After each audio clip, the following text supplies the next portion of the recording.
¿Qué haces cuando el día más feliz de tu vida es exactamente el momento en que te das cuenta de que te has equivocado de persona?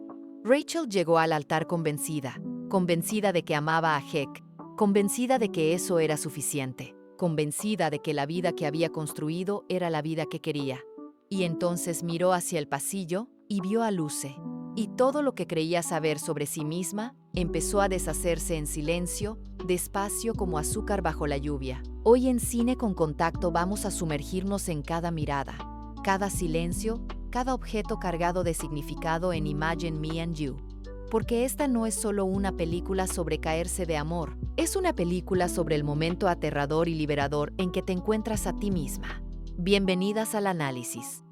Hay algo que la película hace desde el primer segundo, que es absolutamente genial.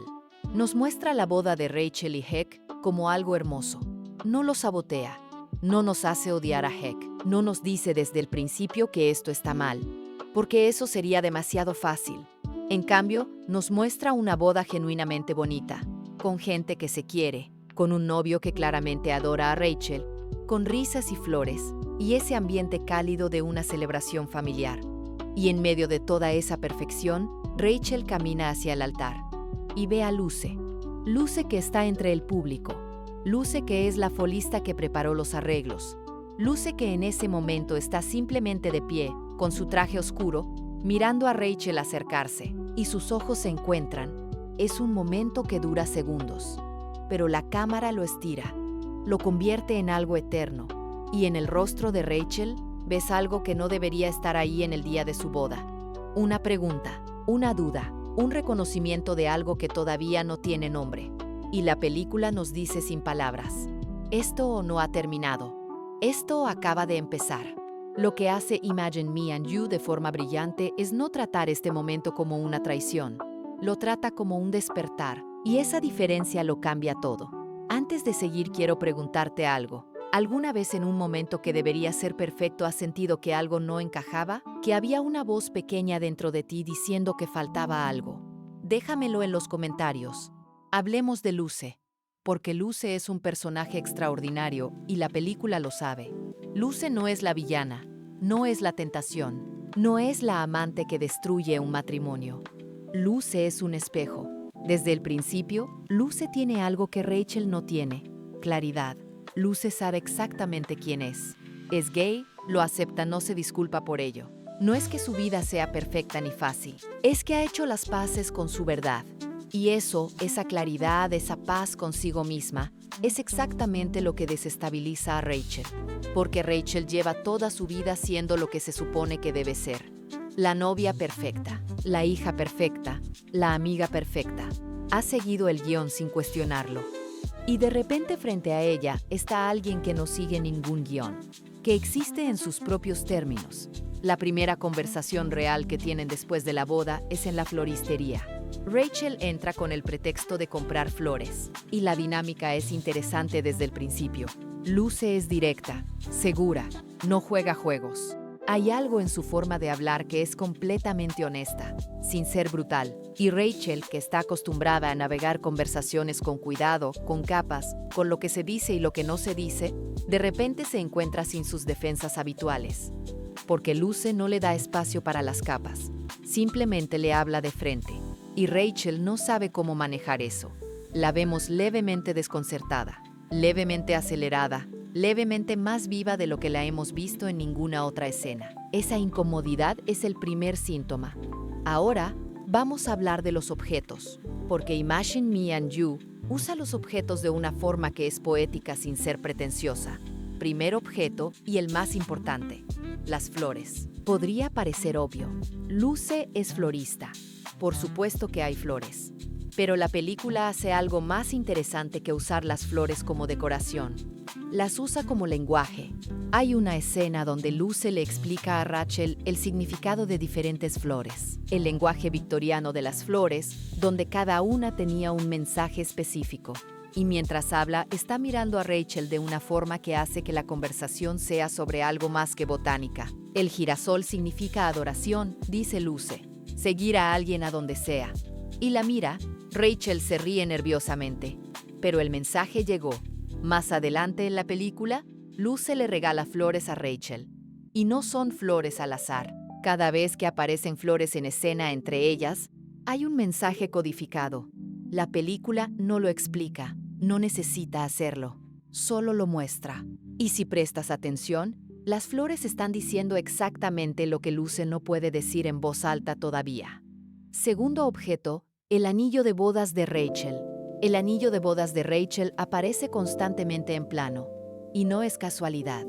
La directora Ol Parker lo usa como un recordatorio permanente de la tensión en la que vive Rachel. Cuando está con Heck, el anillo es cómodo, natural, no lo nota.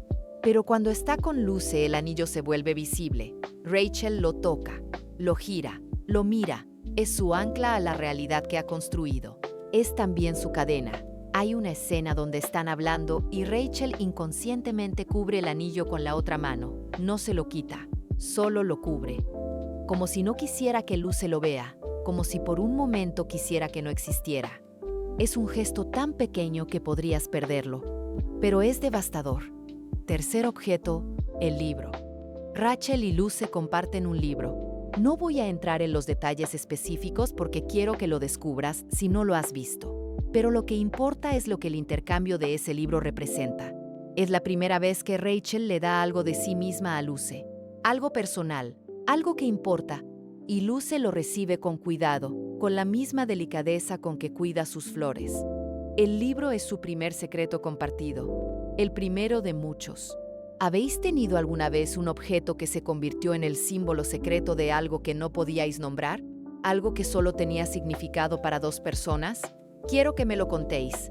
Hablemos del lenguaje de las miradas en esta película, porque Imagine Me and You es una clase magistral en comunicación no verbal. La primera mirada, la de la boda, ya la mencionamos, pero lo que pasa después es igualmente fascinante. En los primeros encuentros después de la boda, las miradas de Rachel son confusas. No son las miradas furtivas de alguien que sabe que está sintiendo algo prohibido. Son las miradas de alguien que genuinamente no entiende qué está pasando en su propio cuerpo. Rachel mira a Luce como si estuviera tratando de descifrar un acertijo. Hay curiosidad. Hay algo que podría ser admiración. Hay algo que podría ser atracción, pero que Rachel todavía no tiene el vocabulario para reconocer. Es la mirada de alguien que nunca ha tenido que hacer esta pregunta antes. Que nunca ha tenido que preguntarse por qué una persona en particular hace que el aire se sienta diferente. Y Luce mira a Rachel desde el principio con una mezcla de cosas. ¿Hay atracción? Sí. Pero también hay algo más. Hay una especie de tristeza contenida. Porque Luce es lista. Luce sabe exactamente lo que está viendo en Rachel. Y también sabe lo complicado que es. Esta mujer acaba de casarse. Esta mujer probablemente no sabe lo que siente. Y Luce no quiere ser el catalizador de algo doloroso. Entonces sus miradas tienen esa dualidad. Ternura y distancia al mismo tiempo, querer acercarse y saber que debe tener cuidado. Hay una escena en una cena donde están todos juntos, Rachel, Heck, Luce y otros amigos. Y durante toda la cena, Rachel y Luce están en conversaciones separadas con otras personas, pero cada 2 o 3 minutos sus miradas se cruzan. No es coqueteo exactamente, es algo más primitivo que eso. Es dos personas verificando que la otra sigue ahí, como un hilo invisible que las conecta a través del ruido de la habitación. Y Heck no lo ve, no porque sea tonto, sino porque no hay nada obviamente escandaloso que ver, solo dos personas que se miran. Pero la frecuencia, la duración, la calidad de esas miradas dice todo. El punto de quiebre en el lenguaje visual llega en una escena que es probablemente la más hermosa de toda la película. Están en un jardín. Es de tarde. La luz es dorada. Y Luce está explicando algo sobre una planta mientras Rachel la escucha. Pero Rachel no está realmente escuchando las palabras. Está mirando la boca de Luce moverse. Está mirando sus manos gesticular. Está completamente absorta en el hecho de Luce como ser en el mundo. Y de repente Luce se detiene a mitad de frase. Porque se ha dado cuenta de que Rachel no está escuchando. Está mirando. Sus ojos se encuentran. Y esta vez, ninguna aparta la mirada. Es el primer momento donde ambas están completamente presentes en lo que está pasando entre ellas. Sin negación, sin pretextos, solo el reconocimiento mutuo de algo que ya no puede ignorarse. Y dura apenas unos segundos, antes de que Rachel rompa el contacto y diga algo completamente irrelevante sobre el clima. Pero esos segundos cambiaron todo. ¿Recordáis ese momento donde alguien os miró y supisteis sin ninguna duda que ellas también lo sentían? Ese momento de reconocimiento mutuo que es aterrador y maravilloso a la vez, contádmelo. Vamos a hablar de la tensión física, de cómo estas dos mujeres negocian el espacio entre sus cuerpos. Imagine Me and You es una película de los años 2000 y eso se nota en cómo maneja la proximidad física entre sus protagonistas. Es más contenida que el cine queer contemporáneo, más delicada, pero precisamente por eso cada contacto tiene un peso enorme. Observa cómo cambia la distancia entre ellas escena por escena. Al principio son perfectamente correctas. Distancia social normal. El apretón de manos de la boda. La distancia de dos conocidas que se hablan desde el otro lado de un mostrador de floristería. Pero hay una escena que marca un antes y un después en la proximidad física. Es cuando Rachel ayuda a Luce con algo en la floristería. Están trabajando juntas en un espacio pequeño. Y en un momento dado, Rachel está detrás de Luce alcanzando algo, y su cuerpo casi roza el de Luce por detrás. Luce se queda completamente quieta, como si cualquier movimiento pudiera romper algo. Y Rachel, que ha iniciado el movimiento sin pensar, de repente se da cuenta de la proximidad, y tampoco se mueve. Están así durante solo 2 o 3 segundos, sin tocarse pero con milímetros entre ellas, con el calor del cuerpo de la otra siendo absolutamente perceptible. Luego Rachel se echa hacia atrás, ríe de algo para cortar la tensión, y la vida continúa. Pero algo ha cambiado en cómo sus cuerpos se reconocen el uno al otro. Luego está la escena del taxi, que es icónica y hay que hablar de ella. Están en el asiento trasero de un taxi. Es de noche. Han salido en grupo pero de alguna forma han terminado solas en el taxi de vuelta. El espacio es pequeño. Sus piernas están pegadas la una a la otra por necesidad geométrica, y ninguna de las dos hace el esfuerzo de crear espacio donde no lo hay. Están hablando de algo trivial. Pero sus voces son más bajas de lo normal, y hay una conciencia del contacto de sus piernas que es palpable en cada fotograma. Luce está mirando por la ventana en un momento, y Rachel la mira, la estudia de perfil, la curva de su mandíbula, la forma en que la luz de los faroles de la calle juega en su cara, y cuando Luce voltea y la encuentra mirando, Rachel no aparta la vista esta vez. El taxi se detiene, han llegado, y ese momento se rompe. Pero lo que pasó en ese taxi, sin palabras, sin contacto más allá de las piernas que se tocan por necesidad, fue completamente íntimo. Hablemos de Heck, porque sería injusto hacer este análisis sin hablar de él. Heck es un personaje que la película trata con una generosidad poco común. No es el villano, no es el obstáculo unidimensional. Es un hombre genuinamente bueno que ama genuinamente a su esposa, y eso hace todo mucho más complicado y mucho más real. Porque el conflicto de Rachel no es que Heck sea malo para ella. Es que Rachel está descubriendo algo sobre sí misma que no tiene nada que ver con Heck siendo suficiente o insuficiente. Tiene que ver con quién es Rachel. Hay escenas con Heck que son dulces, auténticas, se ven y se ríen y tienen la comodidad de dos personas que se conocen bien y se quieren. Pero hay algo que falta. Y la película te hace sentir ese algo que falta sin nombrarlo nunca directamente. Es la diferencia entre querer a alguien y estar enamorada de alguien. Entre sentirse segura con alguien y sentirse viva con alguien. Heck le da a Rachel seguridad, comodidad, un amor sólido y real. Luce le da a Rachel algo diferente. Algo que Rachel no sabía que le faltaba. Un espejo donde se ve más entera. Una presencia que le hace sentir que ocupa su propio espacio de una forma nueva. Y la película no nos dice que uno sea mejor que el otro como amor. Nos dice que Rachel necesita ser honesta sobre qué tipo de vida quiere vivir. Hay una conversación entre Rachel y su madre que es pequeña pero crucial. Su madre le pregunta si es feliz.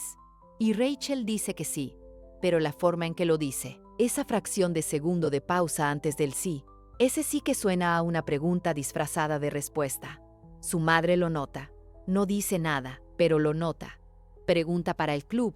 ¿Habéis estado alguna vez en una situación donde erais perfectamente felices sobre el papel, pero algo dentro de vosotras sabía que faltaba algo?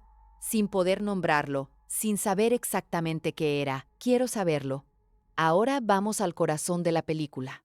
La escena de la confesión de Rachel, porque hay un momento donde Rachel finalmente tiene que confrontar lo que está sintiendo. Y lo hace de la forma más inesperada. No se lo dice a Luce primero, se lo dice a su madre. Y la escena es extraordinaria en su delicadeza. No hay drama, no hay gritos. Es una conversación tranquila entre dos mujeres que se aman, donde una finalmente dice una verdad que ha estado cargando sola. Creo que me he enamorado, dice Rachel. Su madre asume que habla de Heck, y Rachel no la corrige de inmediato. Hay una pausa, larga, incómoda, no de Heck, dice finalmente. Otra pausa. Es Luce, y lo que hace la película en este momento es extraordinario. No nos muestra el rostro de la madre reaccionando con horror o con confusión o con rechazo, nos muestra el rostro de Rachel. El alivio absoluto de haber dicho las palabras en voz alta, porque decirlo en voz alta lo hace real. Y hacerlo real es al mismo tiempo lo más aterrador y lo más liberador del mundo. La madre de Rachel no lo maneja perfectamente. Hay confusión, hay preguntas, hay un proceso, pero hay también amor. Y eso es lo que importa. Esta escena es importante porque la película entiende algo crucial. El primer paso no es decírselo a la persona que amas. El primer paso es decírtelo a ti misma y luego decírselo a alguien en quien confías. El coraje no es un interruptor que se activa de golpe, es un músculo que se ejercita despacio. Y entonces llega la conversación entre Rachel y Luce. Rachel va a la floristería. Es tarde, Luce está sola y Rachel entra y dice lo que ha venido a decir. No puedo seguir siendo tu amiga. Luce se queda quieta. ¿Por qué? Porque no puedo estar cerca de ti y no... Se detiene, vuelve a empezar, porque cada vez que estoy contigo siento algo que no debería sentir y no sé qué hacer con eso. Y no puedo seguir fingiendo que somos solo amigas cuando cada vez que te veo se me olvida respirar. Silencio. Luce la mira durante un momento largo y luego hace algo que Rachel no espera. Se da vuelta, vuelve a lo que estaba haciendo con las flores. Tienes que irte, dice. Luce, Rachel, estás casada. Su voz es suave pero firme.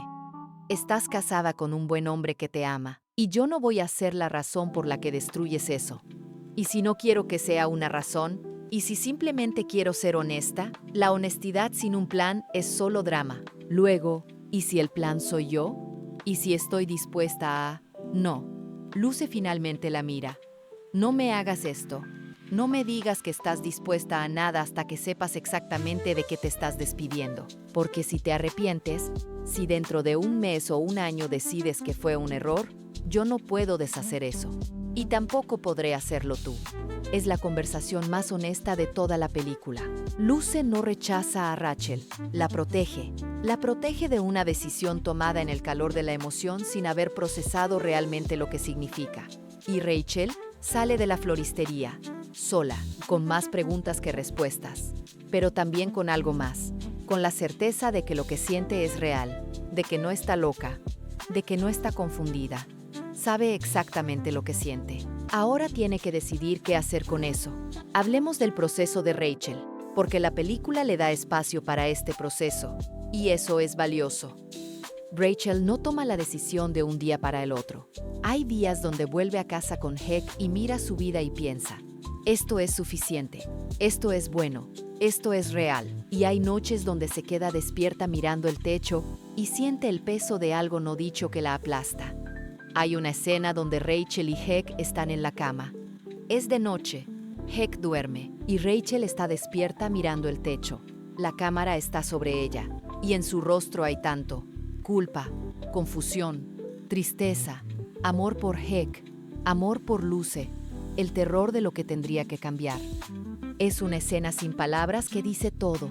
Y luego hay una escena con su padre, que es pequeña pero me rompe el corazón. Su padre, que es un hombre simple y cálido, le pregunta cómo está, y Rachel dice que está bien. Y su padre la mira y dice, ¿segura? Solo eso, segura, y Rachel tiene que mirar hacia otro lado para no llorar, porque no está segura, no ha estado segura en mucho tiempo. Y hay algo terrible en ser amada por personas que te conocen lo suficiente para notar que algo está mal, pero no lo suficiente para saber qué es.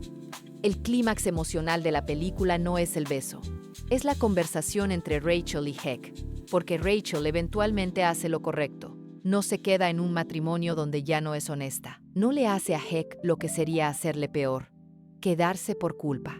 La conversación que tiene con Heck es dolorosa de ver, porque Heck es bueno, porque Heck la ama, y porque lo que Rachel le está diciendo no es que él hizo algo mal, es que ella descubrió algo sobre sí misma que cambia todo. Y Heck, en uno de los momentos más hermosos de la película, después del dolor y la confusión y el llanto, le dice algo que es extraordinario en su generosidad. ¿Eres feliz? ¿Con ella?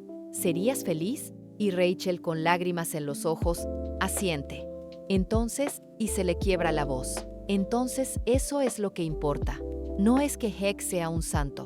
No es que no le duela. Le duele enormemente.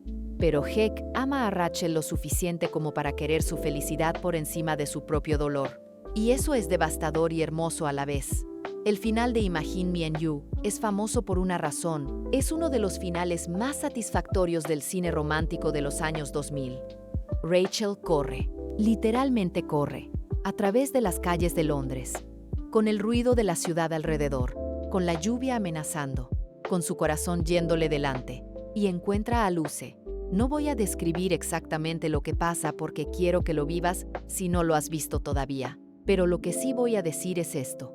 La forma en que se miran cuando finalmente se encuentran es todo lo que ha estado construyendo la película. No hay palabras que lo arruinen, no hay explicaciones innecesarias, solo dos mujeres que se ven, que se reconocen, que finalmente, después de todo el miedo y la duda y el dolor y el proceso, pueden simplemente estar presentes la una para la otra. Y la cámara se queda con ellas, con sus sonrisas, con la forma en que el mundo a su alrededor parece volverse más brillante. Es el final de una historia y el comienzo de otra. Imagine Me and You es una película de 2005. Han pasado casi 20 años. Y todavía la gente la descubre y llora y se la manda a su mejor amiga y escribe en los comentarios de YouTube que los cambió la vida. ¿Por qué?